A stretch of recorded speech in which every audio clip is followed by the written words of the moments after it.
சூரிகா Saravanan audio நாவல்கள் சேனலுக்கு உங்களை வரவேற்கிறேன். நம்ம சேனலை சப்ஸ்கிரைப் பண்ணாதவங்க சப்ஸ்கிரைப் பண்ணிக்கோங்க. அப்படியே பக்கத்தில் இருக்கிற பெல் ஐக்கானையும் கிளிக் பண்ணி வச்சுருங்க. அப்போ தான் நான் அடுத்தடுத்து வீடியோஸ் போடும்போது உங்களுக்கு நோட்டிஃபிகேஷன் வரும். இப்போ கதைக்குள்ளே போகலாமா?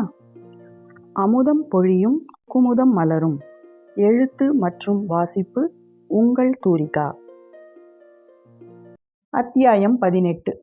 குமுதா தன் புகாரை சொல்ல முன்வந்து நின்றதுமே குற்றம் சாட்டப்பட்டவனாக எழுந்து நின்றவனின் கண்ணசைவில் அவன் பின்னிருந்த நாற்காலியை ஒருவன் வந்து எடுத்துச் சென்றான். சொல்லு தாயி, என்ன உன் பிராது? பஞ்சாயத்து தலைவர் பதவியில் இருந்த ஒருவர் கேட்க அவள் அமைதியாக நின்றிருந்தாள். இத பாராத்தா, நீ இந்த ஊர்க்காரி இல்ல. ஆனாலும் நம்ம மாறன் ஐயாவுக்கு உரம்பரனால உன்னையும் இந்த ஊர்க்காரியா நினைச்சுத்தான் உன் பிராத கணக்குல எடுத்துக்கிட்டு இருக்கு. வேற ஊர்க்காரவுகன்னா விசாரணை முறை வேற மாதிரி இருக்கும். நீ இப்படி ஒன்றும் பேசாம இருந்தியானா நாங்க என்ன செய்யுறது? என்ன விவரம்னு சொன்னாத்தானே மேல ஆவுறத பார்க்க முடியும். என்ன நான் சொல்லுவது என அருகில் அமர்ந்திருந்தவர்களிடம் தன் தரப்பு சரிதானே என்பது போல் கேட்டுக்கொண்டார். அனைவரும் ஆமோதிக்க குமுதாவும் வாயை திறந்தாள். பெரியவர்களுக்கு வணக்கம். நேத்து இந்த ஊர்ல அம்புட்டு பேத்து போனுக்கும் நானும் என் மாமனும் இருக்கிற போட்டோவெல்லாம் ஆரோ வேலை கெட்டு போய் அனுப்பி விட்டுருக்காக. எனக்கு என் மாமனை ரொம்ப பிடிக்கும்.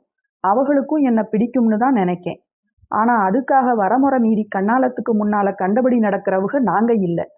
ஆனாலும் இந்த போட்டோவை எல்லாம் பார்த்து இந்த ஊருக்குள்ள வெறும் வாய மென்னுகிட்டு இருந்தவங்க இப்ப எங்களை அவளா மென்னுகிட்டு இருக்காக. இனி வார காலத்துல எந்த இளவட்ட பயலாவது என் கழுத்துல தாலி கட்டுவானா? அதனால என் மாமனுக்கே என்னை கண்ணாலங்கட்டி வைக்க உத்தரவு போட சொல்லி பஞ்சாயத்தார கேட்டுக்கிடுதேன். மரத்தின் மீதிருந்த பறவைகளின் சத்தமும் விஷ் விஷ் என கொஞ்சம் சுழன்றடிக்கும் காற்றின் சத்தமும் தவிர பேரமைதியாக இருந்தது அந்த இடம். குமுதா நன்றாக வாயடிப்பாள் என்று அமுதனுக்கு தெரியும். அவனிடமே இம்மியும் விட்டு கொடுக்காமல் சரிக்குச் சரியாக மல்லுக்கு நிற்பவள்தானே.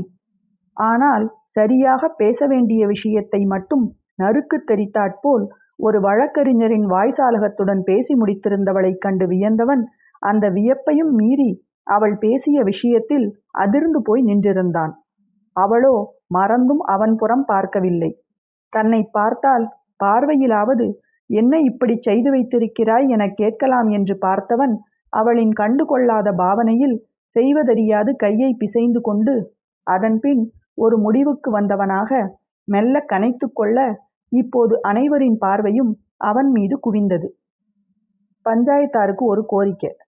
சொல்லுங்க தம்பி, எனக்கு அந்த பிள்ளை கூட கொஞ்சம் தனியா பேசணும் எனவும் படக்கென அவனை திரும்பி பார்த்தாள் குமுதா. அவன் கோரிக்கையை கேட்ட பஞ்சாயத்து தலைவர் தாடையில் கை வைத்து தடவியபடியே யோசித்துவிட்டு, சரி தம்பி, அந்த மரத்து நிழல்ல எங்க பார்வை படுத மாதிரி நின்று பேசிட்டு வாங்க என்றவர் தன் மகனை பார்த்து, எல கதிரு, நீ அப்படி கொஞ்சம் பக்கமா போய் நில்லு. அமுதன் ஒரு தலையசைவுடன் முன்னே நடக்க அவளும் பின்தொடர கதிரவன் அவர்களை தொடர்ந்தான். எங்கே அவளை மிரட்டவோ அடிக்கவோ செய்து விடுவானோ என்றுதான் பார்வையில் நின்று பேசச் சொன்னதும் கதிரவனையும் அருகில் காவலாக நிற்கச் சொன்னதும் என்பது அமுதனுக்கு புரியாமல் இல்லை. வேதவல்லியின் விஷயத்தின் பின் அவன் எப்போது யாரை அடிப்பானோ என்பது போல் பார்த்தவர்கள்தானே இவர்கள். எனவே இது என்ன புதிதா என்பது போலத்தான் அவன் நின்றிருந்தான். மர நிழலுக்குச் சென்ற பிறகும் அவனை நிமிர்ந்து பார்க்காமல் நின்றிருந்தவளை கண்டவன், ராசாத்தி என்றான் மென்மையாய். அந்த குரல் அவள் நெஞ்சை கலங்கச் செய்து கண்களில் நீரை வரவழைத்தாலும் அதை வெளிக்காட்டிக் கொள்ளாமல் தைரியமாக நிமிர்ந்து அவனை நேராக பார்த்தவளைக் கண்டு மூச்சை இழுத்து வெளியேற்றியவன் பிடரியை கோதிக்கொண்டு ஒரு வழியாக பேச்சை ஆரம்பித்தான். இங்க பாராத்தா, அந்த போட்டோவையெல்லாம் பார்த்து ஏதோ பயந்து போயிட்டேன்னு நினைக்கேன். அதெல்லாம் ஒண்ணுமில்லாம பண்ணிவிடலாம். நீ நல்லா யோசிச்சுக்கிடு. இந்த ஊர்க்காரனுக பஞ்சாயத்துக்காரனுக ஆற பார்த்தும் பயப்படாத. என்ன சொல்வானுகளோன்னு மயங்காத. நாக்கு மேல பல்ல போட்டு இன்னைக்கு பேசுதவன் நாளைக்கு நாம குடும்பம் நடத்துதப்ப வந்து நிக்க மாட்டான். என்னை பத்தி ஊருக்குள்ள என்ன பேசுதாகன்னு உனக்கும் தெரியும். அது சரியா தப்பான்னு நான் பேசவல்ல. ஆனா அதையெல்லாம் கேட்டும் என்னை கண்ணாலங்கட்டி குடுத்தனம் நடத்தி குழந்தை குட்டி பெத்துக்கிடலாம்னு யோசனை இருந்தா நாளை அதுல உனக்கு ஏமாத்தமாகி போச்சுதுன்னா பிறவு என்ன குத்தம் சொல்லக்கூடாது பாரு. அதுக்குத்தான் இம்பிட்டு நீட்டி முழக்கி பேசுதேன். அவன் இத்தனை பேசியும் அமைதியாக இருந்தவளை கண்டவன், இப்ப இங்கனையே உன் முடிவை சொல்லணும்னு ஒன்றும் கட்டாயம் இல்லை. ஒரு நாள் பொழுது கூட யோசி. பஞ்சாயத்தார நான் சமாளிச்சுக்கிடுதேன். நீ மட்டும் யோசிச்சு நல்ல முடிவா எடுத்தா போதும் என்றவன் அப்போதும் பதில் சொல்லாமல் நிற்பவளைக் கண்டு பொறுமை இழந்தவனாக மீண்டும் மக்கள் கூடியிருந்த இடத்துக்கு வந்தான். அந்த புள்ள கொஞ்சம் தயங்குது. அந்த போட்டோவையெல்லாம் பார்த்ததும் மிரண்டு போய் பிராது அது இதுன்னு வந்துருச்சு. வயசு வேகம், அது மேல தப்பில்லை. கொஞ்சம் அங்கனையே இருந்து பொறுமையா யோசிக்க சொல்லி இருக்கேன் என்றவன் கூட்டத்துக்குள் சலசலப்பையும் ஆங்காங்கே சிரிப்பு சத்தத்தையும் கேட்டு என்னவென புரியாமல் சுற்றி பார்க்க, அவன் பின்னே வால் பிடித்தவாறே வந்து நின்றிருந்த குமுதா வாய் திறந்து, என் மாமனை கண்ணாலம் கட்டிக்கிட எனக்கு முழு சம்மதம்னு இந்த பஞ்சாயத்துக்கு சொல்லிக்கிடுதேன் எனவும் பிறர் அறியாது பற்களை நர நரவென கடித்தவன் மேலும் அவள் பேசிய விஷயத்தில் திகைப்பூண்டை மிதித்தவனாய் அவளை வெடுக்கென திரும்பி பார்த்தான். ஆம், அவனோ திருமணத்திற்கே யோசி என்று சொல்லிக் கொண்டிருக்க, அவளோ இன்னிக்கே எங்க கல்யாணத்தை நடத்தி வச்சுப்பிடுங்க என்றுரைத்திருக்க, விட்டால் எட்டி அவளை அறைந்திருப்பான். அவள் அருகில் செல்வதற்காக ஒரு காலை அவள் பக்கமாக வைத்தவன் அதே நேரம் பஞ்சாயத்து தலைவர் பேச ஆரம்பிக்கவும் நேராக திரும்பி நின்றான். இப்ப எதுக்குத்தா இன்னைக்கே கண்ணாலம் நடக்கணும்னு சொல்லுத? அதெல்லாம் நல்ல நாலு கிழமை பாக்குறது இல்லையா? 4 கிழமையெல்லாம் பார்த்து நடத்தி வைக்கிற எல்லா கண்ணாலமும் நல்லா இருந்துடுதுங்களா? அதெல்லாம் எனக்கு நம்பிக்கை இல்லைங்க. முக்கியமா என் மாமன் மேல எனக்கு நம்பிக்கை இல்லைங்க என்று அடுத்த வெடிகுண்டை தூக்கி அவன் தலையில் போட்டாள். பஞ்சாயத்து தலைவர் ஏதோ பேச போக இடையிட்டவன், நான் இப்பவே இவளை கண்ணாலம் கட்டிக்கிடுதேன் தலைவரே. என்ன தம்பி, அதுதான் சின்னஞ்சிறுசு. நீங்களும் ஒரு கிழமை பார்க்காம? 4 கிழமையெல்லாம் பார்த்துத்தான் எனக்கு கண்ணாலம் நடந்துச்சு. நல்லா வாழ்ந்துட்டனா? இல்லைல்லா. எப்ப இவ என் மேல நம்பிக்கை இல்லைன்னு சொல்லிட்டாளோ இனி என் வார்த்தைக்கு மதிப்பில்லைங்க. உங்க அனுமதியோட என்றவன், அப்படி இல்லை மாமா என குமுதா ஏதோ சொல்ல வந்ததை கண்டு கொள்ளாதவனாக அவள் கையை பற்றி இழுத்து கொண்டே அருகிலிருந்த அம்மன் கோவிலுக்கு நடந்தான். அன்று வெள்ளிக்கிழமை. முழுவதும் மஞ்சள் காப்பிட்டு வெள்ளியில் கவசம் தரித்து கண் நிறைந்து அமர்ந்திருந்தாள் கோடனூர் மாரியம்மன். பூசாரி ஐயா, அம்மன் காலடியில இருக்கிற மஞ்சள் கயிறு ஒன்று எடுத்து ஒரு மஞ்சள் வச்சு கட்டித்தாங்க.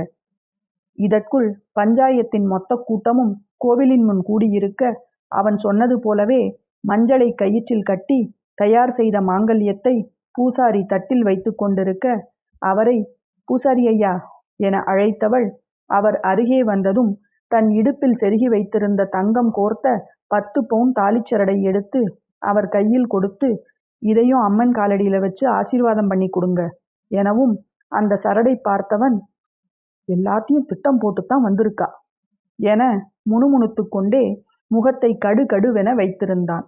இதற்குள் கண்ணாயிரத்தின் ஏற்பாட்டில் மங்களவாத்தியக்காரர்களும் வந்து சேர்ந்திருந்தனர்.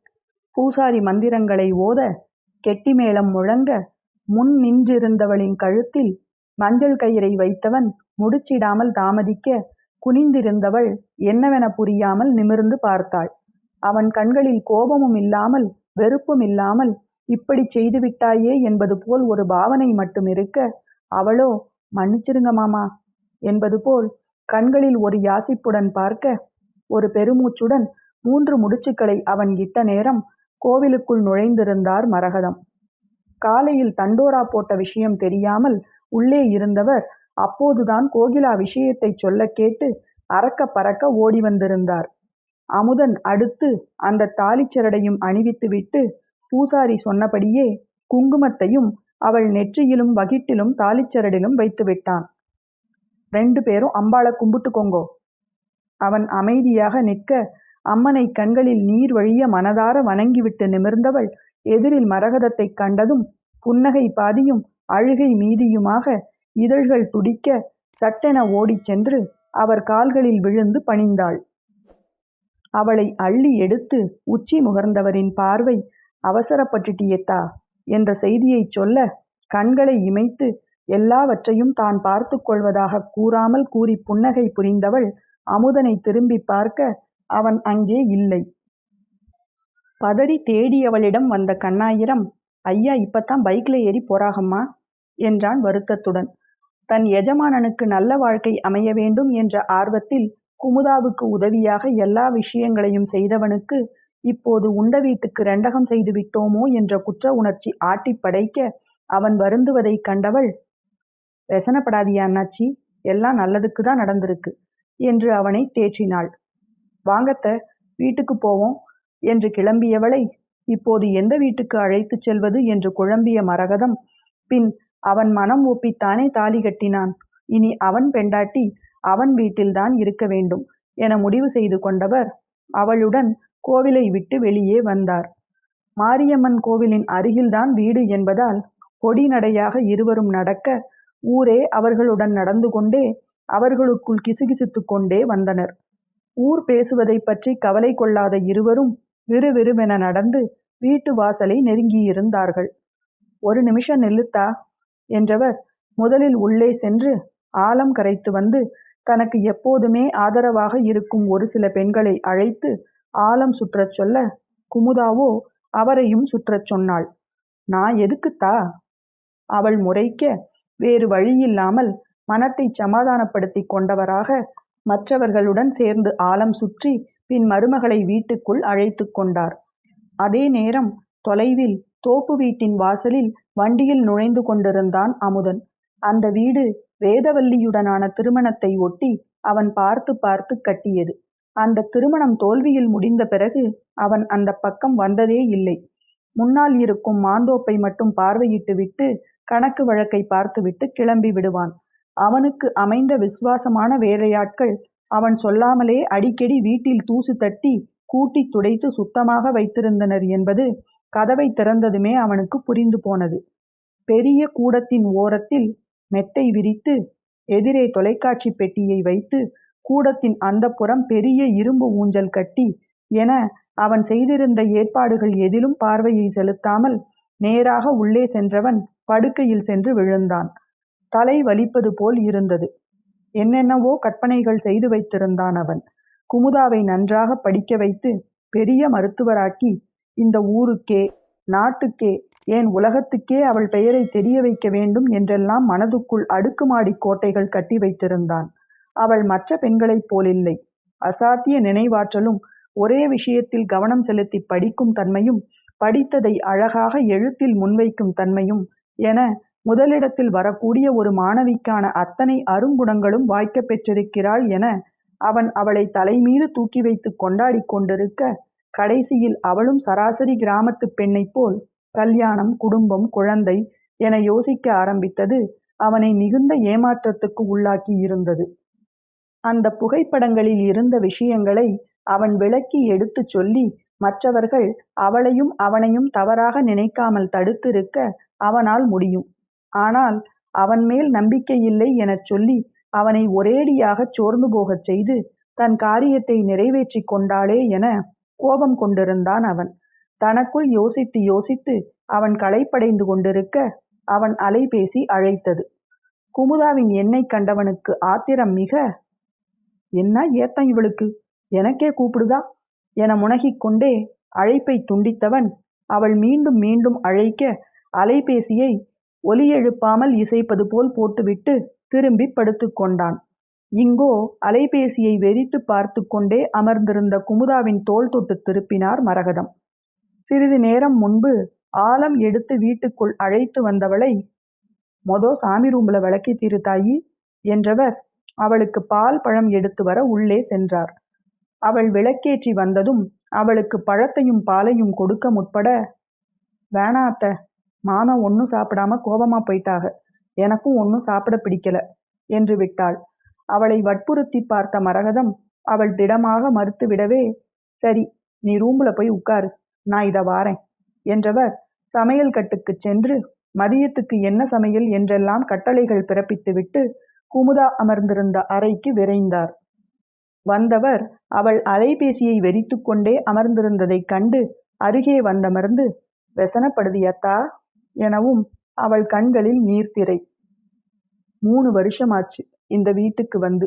வேதா ஓடிப்போன அன்னைக்கு இந்த வீட்டை விட்டு வெளியே போனேன். மறுநாள் மாறன் வந்து கூப்பிட்டப்ப என்ன சொன்னேன் தெரியுமா?